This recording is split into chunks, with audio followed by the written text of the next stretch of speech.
네, 지금 이제 민주당에서는 혁신위원장 인선 작업이 진행되고 있습니다. 직접 이재명 대표가 선임했던 이래경 혁신위가 이번 주 초에 출범도 못하고 좌초했죠.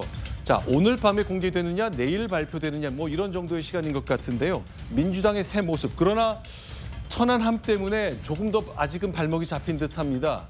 천안함장이 이런 무언가 요청을 했는데 아직 답은 나오지 않고 있는 상황인데요. 자, 한 가지 좀 이동학 최고위원께 좀 질문 드려보겠습니다. 이래경 혁신위가 실패한 후에 나오는 인물들 보니까 대체로 당 바깥 있고 그다음 교수를 지낸 분들이 많습니다. 대체로 그런 흐름으로 가는 겁니까? 네, 지금 이제 3명으로 추려졌다는 보도가 나오고 있거든요. 네. 아직 확정된 것은 아닙니다. 아마 네. 의총도 있고 여러 가지로 또 의견 수렴을 좀 할 것 같은데요.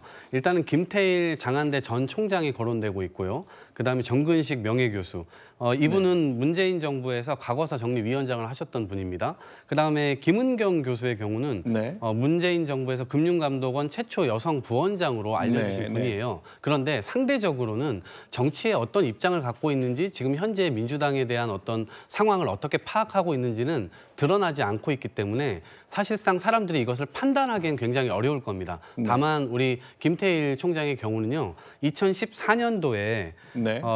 새정치민주연합 창당 준비단을 했었고 2017년도엔 네. 국민의당에서 혁신위원장을 역임하시기도 했고요. 최근까지도 계속 정치에 대한 상황과 민주당의 혁신 이러한 부분들에 대해서 본인의 어떤 글을 계속 써왔습니다. 네. 그런 부분에서 이제 판단할 부분이 있지만 나머지 두 분은 아직 좀 오리무중인 것 같아요.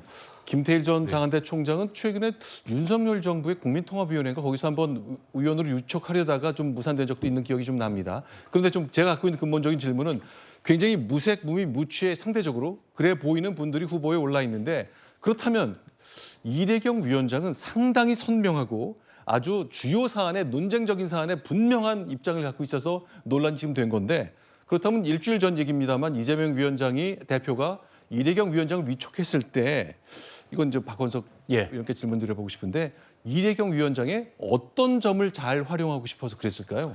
일단 이래경 위원장이 SNS 쓰신 글을 보면 네. 현 정부에 굉장히 비판적이고 네. 민주당에 우호적입니다. 특별히 이재명 대표한테 굉장히 우호적입니다. 네. 그런 점에서 본인의 우근이라고 생각했을 가능성이 높고요. 네. 다만 이제 당내 이러저러한 문제로 특히 이제 도덕성 논란이 굉장히 크지 않습니까? 혁신위원장을 임명하려면 이재명 대표나 지금의 당 지도부하고는 색깔이 좀 다른 이제 그런 혁신위원장을 임명해야 이게 당 안팎에서 보기에도 진짜 이게 혁신이 가능하겠구나 이런 기대를 줄 수 있는데 그런 점에서 이래경 이 이사장은 전혀 맞지 않는 분이었고 그래서 지금 민주당 내부에서 뭐 사후에 결과적으로 나오는 평가이긴 합니다만 이재명 대표가 혁신을 하려고 했던 게 아니고 오히려 당권을 강화하려고 했던 거 아니냐 이런 평가들이 있어요. 이래경 이사장을 지렛대로. 이제 그 인선이 실패로 돌아가다 보니까 이번에는 조금 이제 논란이 그나마 적은 인물 그리고 검증이 된 분, 뭐 검증에 있어서 논란을 일으키지 않을 만한 그러면서도 외부인으로서 혁신의 이미지를 부여할 수 있는 그런 어떤 인물을 찾는 게 아닌가 싶습니다. 네, 국민의힘도 야당 시절에 이제 문재인 정부 대통령 시절에 인선을 여러 가지 비판을 많이 했고 윤석열 대통령이 들어선 이후에 또 야당으로부터 비판도 받고 또 이재명 대표가 직접 한 어쩌면은 대외적으로 천명할 수 있는 진짜 인사는 거의 유일했는데 그것이 뭐 9시간 만에 무산이 됐고 거기에 나온 말들을 보면은 이게 어떻게 통과가 됐을까 싶은 발언들을 많이 했단 말이죠. 이게 몰랐던 것인지 아니면 알지만 크게 문제가 안 된다고 생각했거나 내 생각과 크게 다르지 않다고 생각할 수도 있는 것이고 이런 것 때문에 굉장히 궁금합니다. 그러면 자 이제 천안함 얘기 때문에 사실은 이제 이래경 위원장도 사실 물러나는 거나 다름없고 한 주 내내 그 문제로 홍역을 치렀습니다. 자 이제 최원일 전 천안함 함장이 민주당이 요구한 것들이 있는데 사실은 월요일이라고 시한을 줬고 아직 답은 못하고 있습니다. 그런데 이와 관련해서는 민주당에서는 좀 당내에서 이 사안은 이렇게 정리하고 넘어야 되겠다. 그건 정해진 틀이나 이런 게 좀 있습니까? 지금 현재까지는 없는 것으로 보이고요. 저는 이 5가지 요구가 이를테면 뭐 민주당의 입장을 표명해라. 네. 그다음에 당대표 면담 사과해라. 잘못된 발언을 중지해라. 악의적 댓글 중지, 뭐 당 교육 기회 마련. 여기에서는 저희가 일부 받아들일 수 있는 것도 있고 좀 네. 과도하다고 생각되는 측면들도 있는데 네. 저는 한켠에서는 민주당이 네. 그동안 안보 문제라든가 북한 문제만 나오면 약간 이렇게 뒤로 물러서거나 이런 네. 측면의 모습들을 보여왔거든요. 네. 근데 이런 계기가 터졌다면 실제로 오히려 더 이것을 더 감싸고 오히려 더 좋은 계기, 좋은 관계를 맺는 계기로 삼아서 오히려 이것을 뭐 역발상으로 좀 이겨내 갈 수 있다고 생각하는데 네. 지금도 여전히 약간 이렇게 뒤로 물러서는 모양새란 말이에요. 국민들이 이걸 지켜보고 있을 때는 아 민주당이 계속 저렇게 뜨뜨미지근하게 가는구나라는 네. 입장을 계속 보여줄 수 있을 것 같아서 오히려 실망하는 국민들이 많으실 것 같아요. 네. 근데 저게 현실적으로 민주당의 천안함에 대해서 어떤 입장을 취하는지를 확인하려고 하는 것 같지는 않아요. 네. 물론 그 의미도 있지만 실제 피해자들, 그러니까 천안함 피해자, 폭침당한 피해자분들 입장에서 보면 살아남으신 분이나 유족들 이게 댓글이 달리거든요. 그러니까 이게 민주당에서 당대표께서 공식적인 입장 표명하지 않기 때문에 네. 공격하는 댓글이 달리기 때문에 현실적인 피해가 이루어지고 있는 거예요. 네. 그러니까 2차 가해가 계속 이루어지고 있는 거거든요. 거기다가 당 최고위원 장경태 의원의 경우에도 여러 가지 또 부합하지 않는 말씀하신단 말이에요. 네. 이런 것들을 당대표가 얘기를 해줘야지만 아 당의 입장이 이거구나라고 지지자분들도 인정을 하고 댓글 공격을 안 할 거 아니겠어요? 거기에 대한 호소인데 이게 왜 이렇게 늦어지는지 모르겠어요. 이것은 그 민주당의 입장을 전체적으로 다시 한번 재차 확인해달라고 불편함을 끼치는 게 아니고 네. 우리가 받고 있는 댓글 등을 통한 2차 가해를 막아달라는 호소예요. 근데 그거를 왜 이렇게 오랫동안 입장 표명 안 하시는지 이해가 안 가네요. 그런데 일단은 박성준 대변인도 그렇지만 당내 입장은 분명한 것 같습니다. 천안함은 북한 소행이다. 그렇게 판단한 정부의 판단을 신뢰한다. 이게 이제 정리가 된 듯합니다. 뭐 이제는 이제 반론이 나오기 좀 힘들어진 국면까지 갔습니다만, 근데 제가 역시 어제 이 자리에서 다른 패널들 분께 질문을 드렸었던 건데 2010년 처음에 천안함 폭침이 생겼을 때만 해도 이거 북한 소행이 아니라는 의견, 알 수 없다는 의견을 민주당이 굉장히 많이 냈거든요. 그러다가 2015년 봄쯤에 아 이건 북한 소행이 맞다는 쪽으로 돌아섰고 지금까지 왔고 약간의 논쟁을 거쳐 지금은 형식적으로는 정리가 됐습니다. 근데 궁금한 거 김용남 의원이 좀 답을 타당이지만 해주셨으면 하는데 뭐가 달라진 거죠? 그 사이에 어떤 새로운 팩트가 바뀌었다거나 아니면 새로운 계기가 있었다거나 그런 건 없이 그냥 동일한 사안 환경이 흘러왔는데 우리 생각은 바뀌었다가 된 것 같아요. 그거는 뭐 그때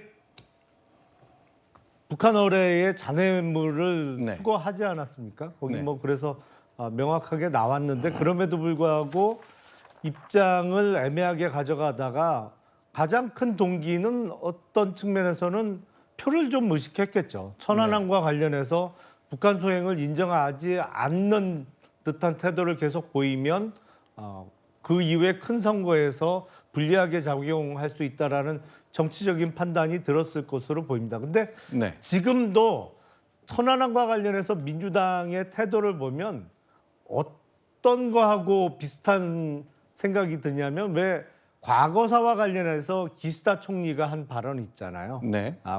과거사와 관련해서 일본 역대 내각의 입장을 계승한다. 네. 근데 천안함과 관련해서 민주당의 태도가 그거예요.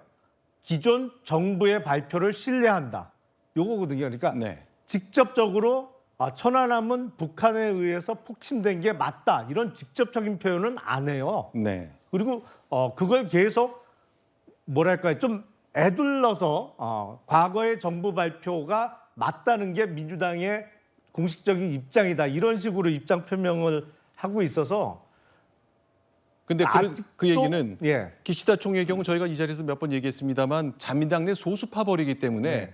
과거 정부의 한국에 대한 사과는 그 정신은 내가 계승한다 정도까지는 괜찮지만 일본이 가해자였고 30년간 식민 지배를 했고 한국 사람들이 다대한 피해를 입었고 이렇게 구체적으로 얘기하면 자기의 정치적 입지가 좀 어려워질 거라는 생각 때문에 말을 못하는 거잖아요. 그러니까 기시다 총리는 통렬한 반성과 사죄라는 직접적인 표현을 못하는 입장이 있는 거고 네. 민주당도 천안함과 관련해서 직접적인 표현을 못하는 게 사정이 있겠죠. 그러니까 네. 아직도 민주당 지지층 중에 일부 내지는 외부의 어떤 세력은 천안함과 관련해서 북한에 의한 폭침을 인정하지 않으려는 그리고 그거에 대해서 직접적인 표현을 민주당의 당 지도부가 하지 않길 원하는 그런 네.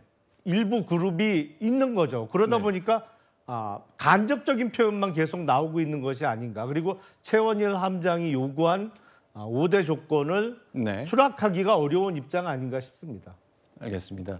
윤청자 할머니가 문재인 대통령을 찾아가서 말했을 때 그때 이제 문재인 대통령은 북한 속이라는 표현을 간략하게 쓰긴 썼습니다. 그런 점에서 아직은 좀 일부 있겠습니다만 큰 틀에선 정리가 좀 된 듯한 인상을 뭐 저도 받고 있고 여러분 시청자 여러분들도 느끼실 것 같네요. 네. 근데 이 상황을 바꿔서 5.18이나 4.3에 대해서 네. 국민의힘에서 잊을만 하면 네. 당론과는 다른 목소리들이 나오지 않습니까? 그렇죠. 그로 인해서 최고위원들이 징계를 받기까지 네.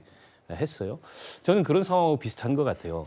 민주당이 당의 공식적 입장은 정리했습니다만 여전히 민주당 안팎에 이 문제에 대해서 좀 소극적인 그런 인식을 갖고 있거나 네. 또 극단적으로는 그 이례경 이사장과 같은 네. 그런 어떤 그 아주 고강도 음모론 이런 입장을 가지신 분들이 있어요. 네. 그렇다 보니까는 민주당이 왠지 천안함 얘기만 나오면 그에 대해서 당의 공식 입장을 자신 있게 얘기하지 못하고 뭔가 쭈뼛거리거나 아니면 그에 대해서 답을 안 하거나 아니면 이번에 권칠승 대변인이 얘기했듯이 마치 천안함 생존자들을 폐잔병 취급하고 네. 그 최원일 함장을 경계에 실패한 지휘관이다. 근데 그건 과거에 있었던 그 인식의 일단 때문에 이런 얘기들이 불쑥불쑥 나오는 거거든요. 그래서 저는 이걸 그냥 이렇게 넘길 문제가 아니고 이 대표선에서 사과할 건 한 번 더 명확하게 사과하고 네. 그리고 권칠승 대변인에 대해서도 어떤 조치, 그게 뭐 징계까지는 아니라 할지라도 대변인직에 계속 두는 게 적합한가 이런 생각도 들거든요. 근데 그런 조치가 나와야 이 지금 트라우마를 겪고 있는 천안함 생존자들도 이 문제에 대해서 이제 민주당의 그런 사과나 이런 것의 진정성을 믿을 수가 있는데 그런 게 이어지지 않다 보니까는 계속 이제 논란이 반복되는 게 아닌가 싶습니다. 네. 제가 짧게 사실은 이제 오랫동안 생각했던 부분인데 네. 그러니까 민주당의 대다수의 주류를 파악할 수 있는 계기라고 저는 생각을 해요. 네. 천안함에 대한 태도가 왜냐하면 기존에는 이제 대북 정책의 노선 때문에 뭐 북한을 자극하지 않기 위해서 비핵화를 추동하기 위해서 했다 어떤 이유가 있었죠. 네. 그런데 지금은 이제 그 비핵화라는 게 뭐 망상이었다라는 게 어느 정도 나왔잖아요. 네. 외교적 실패 사례입니다. 그런데도 불구하고 아직까지도 이 대북 정책의 노선을 유지하기 위해서 저런 태도가 보인다라는 것은 민주당의 주류 세력이 아직까지 운동권 세력이 영향을 끼치고 있다. 네. 그렇기 때문에 여러 가지 지도부에서 저렇게 말을 정리해서 하기 어렵다. 왜냐하면 그냥 이재명 대표의 입장을 그냥 표명하는 게 아니잖아요. 네. 뭔가 내부 논의가 있어야 될 것이고 내부 논의 과정에서 여러 가지 이의가 제기될 것이고 그렇기 때문에 이렇게 입장 정리가 늦어지는 게 아닌가라는 생각이 들어서 대북 정책도 세계 정세 변화에 따라서 정당이지만 입장을 바꿔야 되는 것이기 때문에 그 점도 유념해서 입장을 표명해 주실 것을 부탁한다 이렇게 말씀드립니다. 근데 사실 개인도 사인도 그렇습니다. 내가 예전에 했던 것, 아주 단호하게 믿음을 갖고 했던 것 이런 것들이 시간이 좀 흐르면서 맥락이 달라지면서 생각을 바꿨다는 것을 대외적으로 공개적으로 천명하는 거 쉽지 않은 일인데 결국 공당으로서 필요한 절차를 좀 밟아야 될 것 같고 거기에 상당한 용기가 필요하다는 것 그런 용기를 낸다면 또 그건 또 이 용기를 인정해주는 이런 문화와 분위기가 좀 필요하지 않을까 싶습니다. 자 이제 내일이면 또 좀 빠르면 오늘 저녁이면 혁신위원장 후보를 이재명 대표가 지명할 것이라는 것까지 정리해봤습니다.